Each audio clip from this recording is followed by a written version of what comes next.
ఇంట్లో ఒక పాప ఉంది. ఆ చిన్న పాప.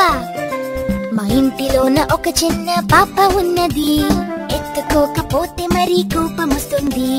కోపమొస్తే పాప ఏం చేస్తుంది? కోపమొస్తే గట్టిగా అరుస్తుంటుంది. అరుచుకుంటూ తనని తాను గీరుకుంటుంది. పాప ఒళ్ళు బరుకుని ఏం చేస్తుంది?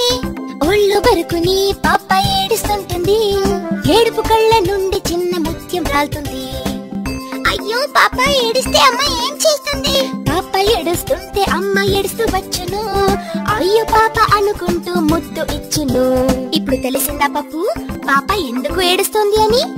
అమ్మ కోసమే కదా. పాప పట్టిన మొండితనం సార్థకమైనది. మొండి చేసి ఏడ్చినదంతా అర్థమైనది.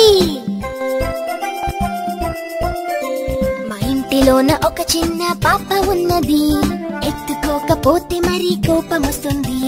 కోపమొస్తే పాప ఏం చేస్తుంది? కోపమొస్తే గట్టిగా అరుస్తుంటుంది.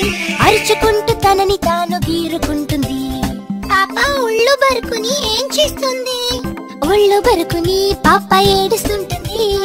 ఏడుపు కళ్ళ నుండి చిన్న ముత్యం రాలుతుంది. అయ్యో పాప ఏడిస్తే అమ్మ ఏం చేస్తుంది? పాప ఏడుస్తుంటే అమ్మ ఏడుస్తూ వచ్చును. అయ్యో పాప అనుకుంటూ ముద్దు ఇచ్చును. ఇప్పుడు తెలిసిందా పప్పు పాప ఎందుకు ఏడుస్తుంది అని? అమ్మ కోసమే కదా. పాప పట్టిన మొండితనం సార్థకమైనది. మొండి చేసి ఏడ్చినదంతా అర్థమైనది.